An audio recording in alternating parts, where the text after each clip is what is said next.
আপনার যদি সংগঠন থাকে কি লাভ? আমরা মনে করেন মানুষ ফেসবুকে আমাদেরকে লাইক দিয়ে কমেন্ট, আমি যদি বের হই বায়তুল মুকাররম 5 জনও আসবে না, কিন্তু শাইখ হাসিনা মনে হয় জোরের আগে বের হয়েছেন, পিসাব চর মনে হয় জোর পরে বের হয়েছেন, 11টায় নোটিশ পাঠিয়েছেন, লাখ মানুষ নামে নাই, হাজার মানুষ নামে নাই। তো যারা মনে করছেন যে আপনার এটার দরকার নাই, আপনি জিহাদ করবেন, ভাই আমাদের তো কোনো সমস্যা নেই ভাই, আমরা আপনার কি ইক্তেদা করবো ইনশাআল্লাহ, কোনো সমস্যা নেই, আমরা ইক্তেদা করবো ইনশাআল্লাহ। আপনি নামেন, ডাক দেন, শুরু করেন, সাথে আছি ইনশাআল্লাহ। আপনি নামবেনও না, শুরুও করবেন না, ডাকও দিবেন না, কিচ্ছু করবেন না, হুদায় কোনো কাম নাই, তো কোনো কাম নাই, এ হুদায় সারাদিন ফেসবুকে আরেকজনের সমালোচনা।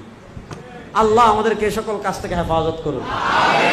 শুনেন, কেউ যদি আপনার সমালোচনা করে, বুঝবেন আপনার দ্বারা আল্লাহ কিছু কাজ নিচ্ছে। যদি আপনার সংগঠনের সমালোচনা করে, বুঝবেন আপনার সংগঠন দ্বারা দেশ এবং ইসলামের কাজ হচ্ছে। যদি আপনার নেতৃবৃন্দের সমালোচনা করে, বুঝবেন আল্লাহ তাদের দ্বারা খেদমত নিচ্ছেন বলেই তাদের সমালোচনা হচ্ছে। সুতরাং এগুলাকে পাত্তা দিবেন না, আপনার স্বপ্নকে যত বড় করবেন, আল্লাহ আপনার দ্বারা তত বড় কাজ দেবে ইনশাআল্লাহ।